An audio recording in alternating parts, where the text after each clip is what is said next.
Everyone loves the idea of being able to sit down at the piano and improvise beautiful music. But at first it can feel difficult. When you do try, it doesn't sound like you imagined. And you can become overwhelmed with the amount you need to learn. Well, here's some quick tips that will get you playing beautiful piano in just a few minutes.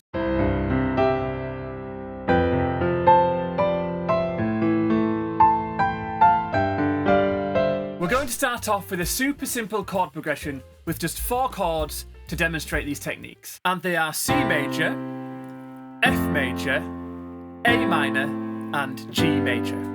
And to create some nice rhythm in the left hand, so we can improvise over the top in the right, we're going to play the root, fifth, and octave of those chords, breaking them up like this. Starting 2 octaves below middle C in your left hand, you're going to go C, G, C,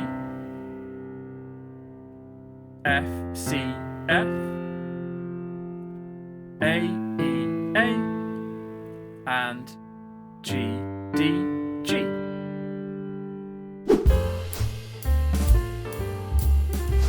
So here's the first way to quickly start creating beautiful sounds from your piano. With this progression, we are in the key of C major, and I want you to take a 6th interval. An interval is the musical term for the distance between 2 notes. So to find a 6th, you would go from, for example, an E and count up 6, including the E. So you'd go 1, 2, 3, 4, 5, 6. That would be a 6th interval. And because the C major doesn't have any sharps or flats, you can play a 6th on any white key anywhere on the piano, and it will work with those left-hand chords. You can even just move up and down by single steps on the piano, keeping the rhythm super simple, and it'll sound good with that left hand. So just playing 4 beats per bar, listen to this.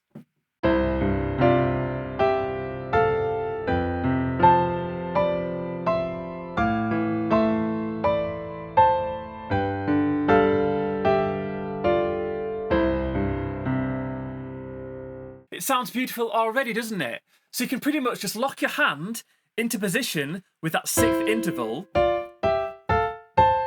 and just move that around, and it'll work with the left hand. You're creating a beautiful harmony on the spot.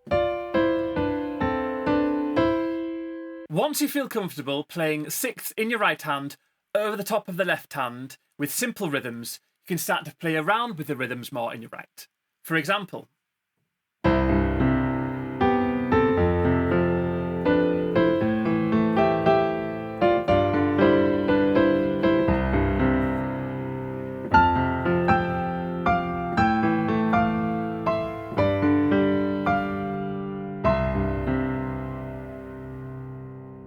when you're doing this, you'll notice that sometimes the right hand notes will clash with the left hand more than others. For example, on the C chord, if you play an F and a D, it's clashing, isn't it? It sounds dissonant. Whereas if you play down to the left, it sounds in tune. That's because the E and the C are part of the C major chord. So when you're playing these ones which are clashing, that's absolutely fine. You're creating tension.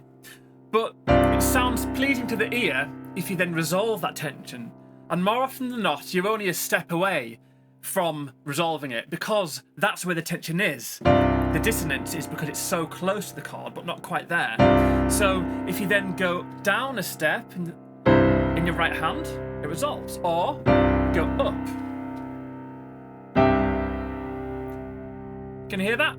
So when you're improvising these melodies in your right hand and you come in on a clash, keep them moving up or down.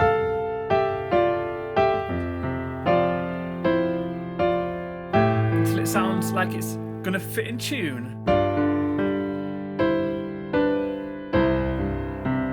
And I should say that I am using the sustain pedal to make the notes ring out more when I'm doing this. And I'm resetting it according to when the left-hand chords change. Another way you can easily improvise beautiful harmonies is to use thirds. To find a third, it's the same idea, but you just count up 3. For example, starting on an E, you'd go, including the E, 1, 2, 3.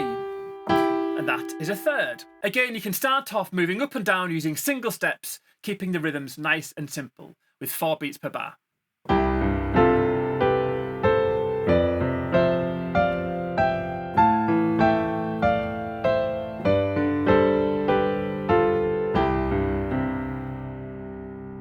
you can then start to play around with the rhythms more. For example,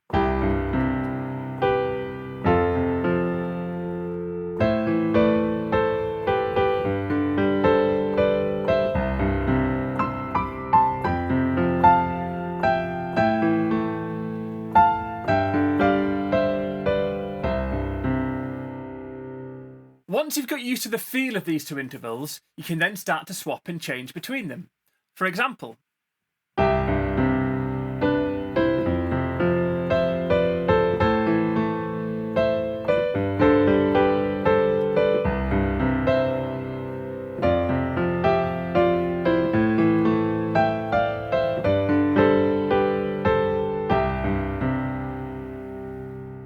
when you are playing this, if you feel like you are playing too many of those clashy notes too often, then to play it safe and leave it less to chance, then you can start off with your right hand closer to notes shared in the left hand chords. For example, if you're on the F chord, hitting notes from the F major triad will ensure that you're starting the melody in tune.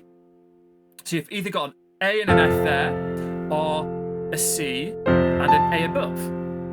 Or if you're doing the thirds, you've got an F and an A, or an A and a C. So if you memorise a few starting points, you're going to feel safer when it comes to choosing the start of a melody.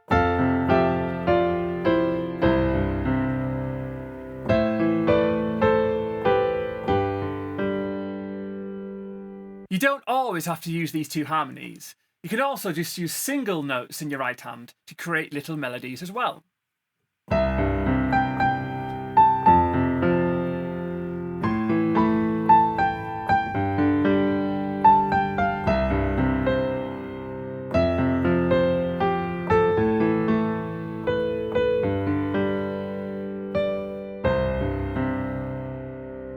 By the way, if you're enjoying this lesson, then my membership has step-by-step structured lessons on how to improvise, including in my Ultimate Piano Chords course, which has a whole section dedicated to improvisation.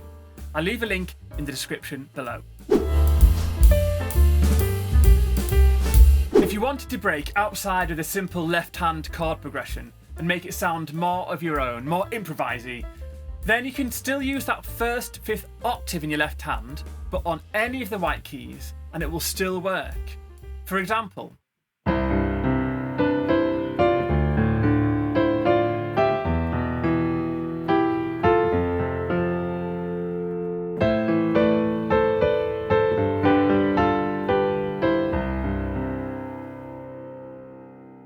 and when you're doing this, and improvising the left-hand progression as well, it's useful to think of the C major as like a home chord. So you can keep on returning to the home chord, the C major in the left hand. And it will stop the improvisation from just having no direction. So you can keep on returning to it, and it will stop the improvisation from becoming a bit lost. So putting everything together, you can then start to play around and create your own beautiful music.